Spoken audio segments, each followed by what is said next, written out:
Today, Donald Trump announced his replacement for General Flynn. It's H.R. McMaster. As the LA Times points out, he's an Army strategist.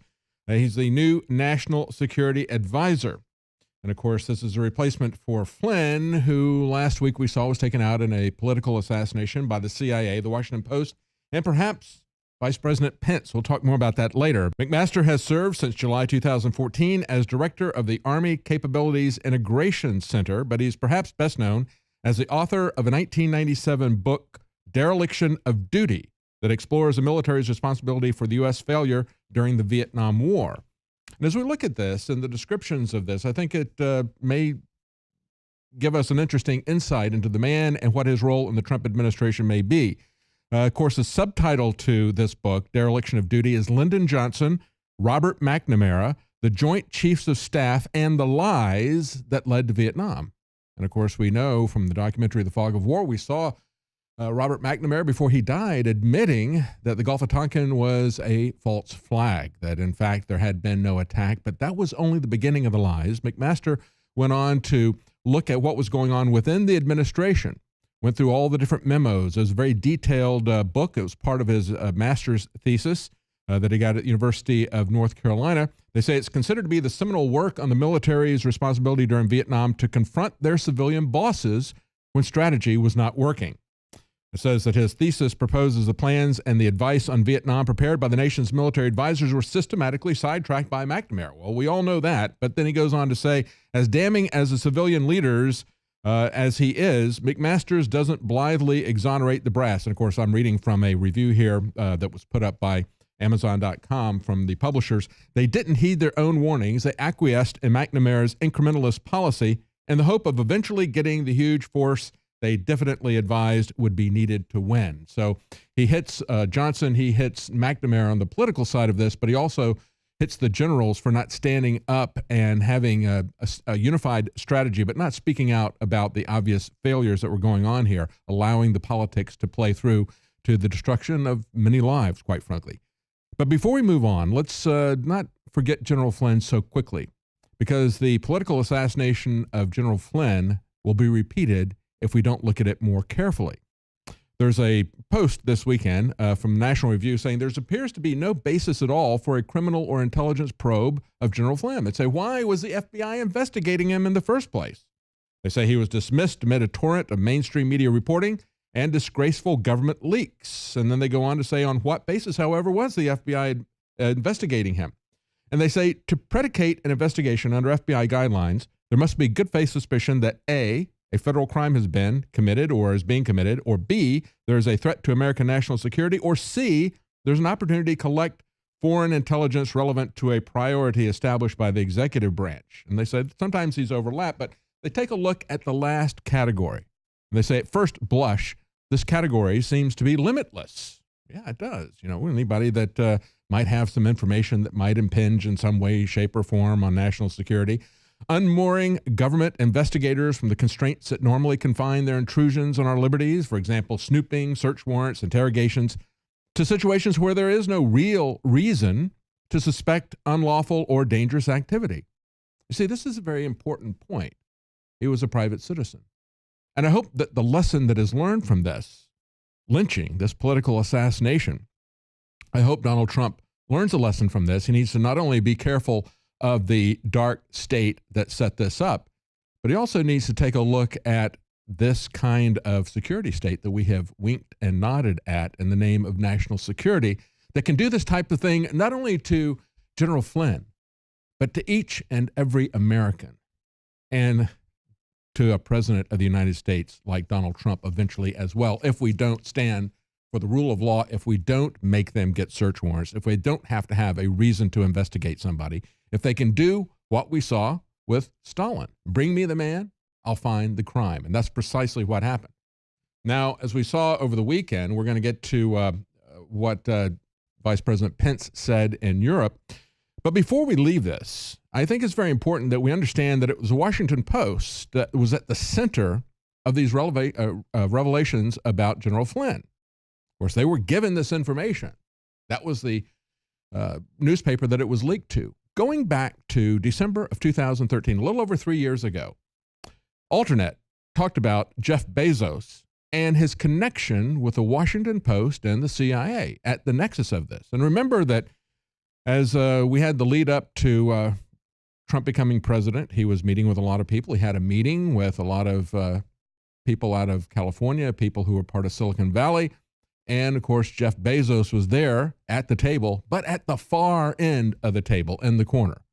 And of course, Donald Trump has also said that he was going to look into antitrust violations of the Washington Post. Actually, antitrust violations of Jeff Bezos, who owns the Washington Post, because the Washington Post was targeting him during the campaign. And so he kind of pushed back on that. But understand the connection between Jeff Bezos and the CIA. Now, he bought the Washington Post, and yet, as is pointed out in the Alternet over 3 years ago, they keep his Washington Post readers in the dark about his connection to the CIA. Now, he bought the Washington Post for $250 million, but the CIA has a $600 million contract with the CIA as of 3 years ago. They point out that's more than twice as much as Bezos paid to buy the Washington Post to start with. And of course, he said, we look forward at the time, 3 years ago, to a very successful relationship with the CIA. And they say in Alternet, as Amazon's majority owner and the Post's only owner, Bezos stands to gain a lot more if his newspaper does less ruffling and more soothing of CIA feathers. They say the media watch group FAIR pointed out what happened after WikiLeaks published State Department cables. They said WikiLeaks was booted from Amazon's web hosting service, AWS. So at the height of public interest in what WikiLeaks was publishing, readers were unable to access the WikiLeaks website. So we're going to talk about NATO here in a moment. But I got to say that the alliance NATO is far less pertinent to what's going on in the world right now than the CIA's alliances with the Washington Post and Jeff Bezos, or the CIA's alliance with Saudi Arabia. That's really what we should be focused on. I think that Donald Trump was right when he said that NATO really is obsolete, but what is not obsolete is the dark, deep state that is represented by this nexus of the Washington Post and the CIA, Jeff Bezos. Now, Vice President Pence went to Munich, of all places, this weekend, and this is happening even, as was reported today, even Norway is riding a populist wave of politics. We've got Marine Le Pen at a new high at 27% in a three-way race. The other two candidates have 20% as it's coming up. As I've reported before, we have people in France saying we've looked at Brexit, we've looked at Trump's election, and we believe that for the first time, we can really change things here in France. And yet, with all of that happening, we have the vice president go to Munich and declare his undying love for the European Union. Strange thing indeed. And so we'll look at what he did on Saturday when he was at Munich, and then we're going to talk about what happened today in Brussels. So Saturday he goes to Munich, just like Neville Chamberlain went to meet with Adolf Hitler in Munich and sold out Czechoslovakia, the Sudetenland, and shortly after that it was invaded.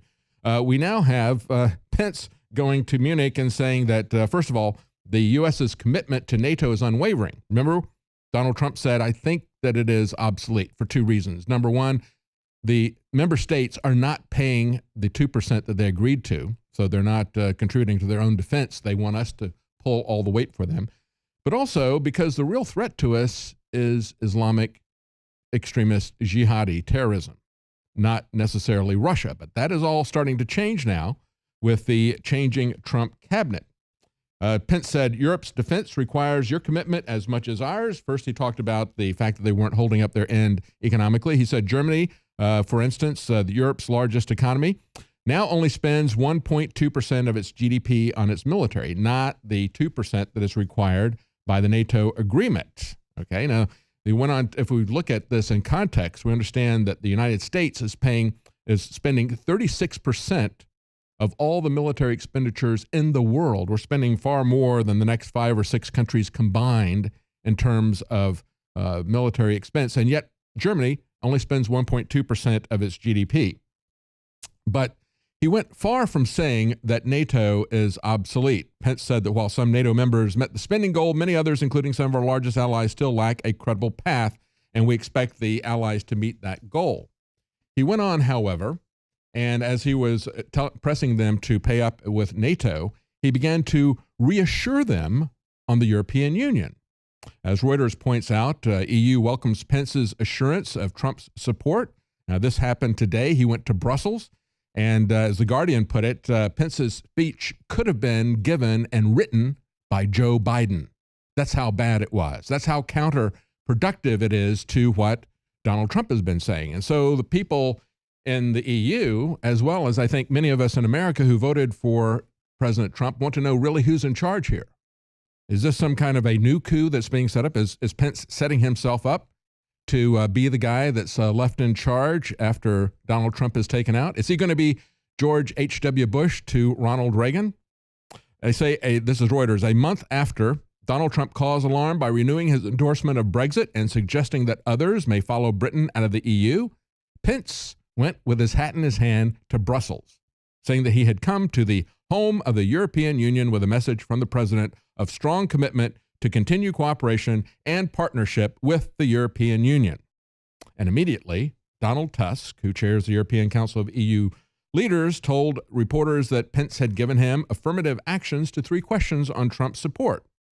He supports the current system of international law, that he supports NATO, and that he supports, quote, the idea of a united Europe. EU officials said that they were encouraged by what they called Pence's clear assurances, including on U.S. backing for holding the European Union together after Brexit. See, it's not a misreading to say this. Everybody is saying, hey, look, he's saying that he wants to keep the European Union together. He doesn't want to see anybody else leave. That is not what we've heard from Trump. That is not what we need to see happen in terms of fighting globalism.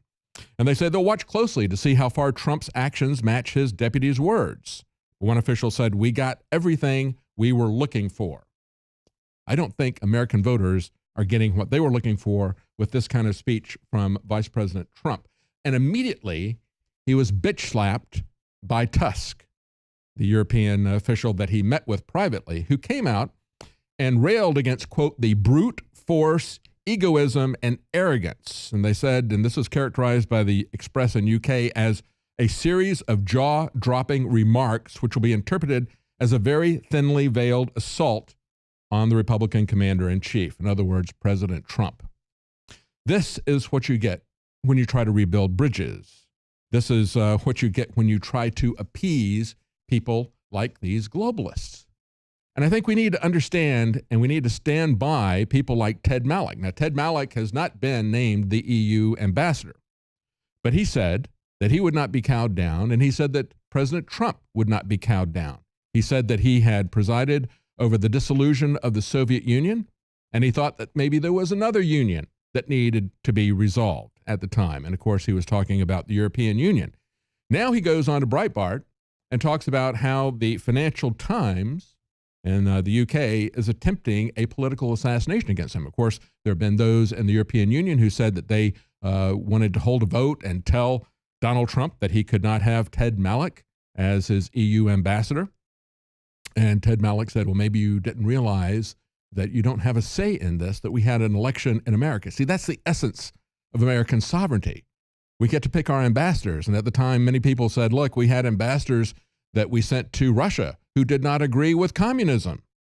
We've had ambassadors that we sent to other areas that did not endorse Islam, okay? So it is not necessary for your ambassador to buy into whatever political or religious system is dominant in that country.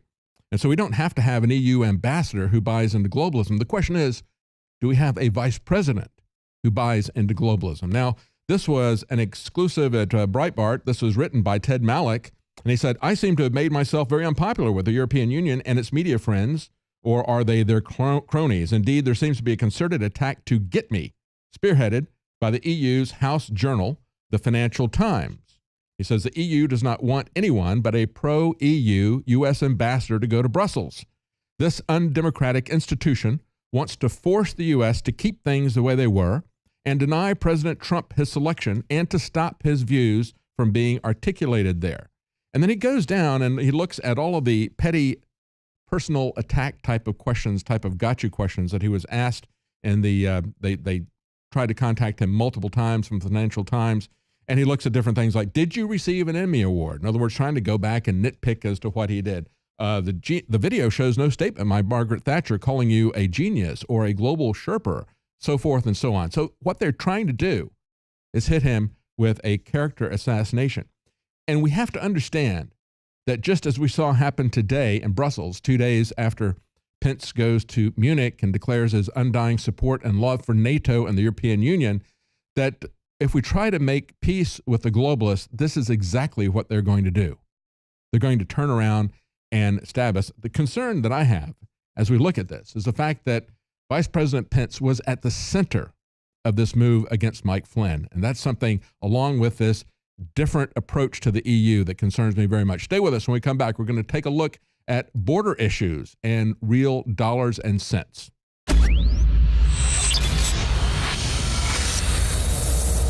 In case you haven't heard, InfoWars has become the most influential media outlet in America. We're making freedom go viral. And now we are proud to announce a new weapon in the epic battle against the globalists. InfoWars Prime, where you can watch live high-definition feeds of The Alex Jones Show, plus exclusive insider videos from the InfoWars crew and behind-the-scenes action. Go to Infowars.com/app and download today. InfoWars Prime is available right now for your iPhone or Android. You will have access to exclusive videos that you can't see anywhere else. And that means live coverage of events and breaking news on location as it happens. You can also take advantage of amazing deals from the InfoWars store that are only available for InfoWars Prime subscribers. That's InfoWars Prime at Infowars.com/app. And if you can hear my voice, you are the resistance.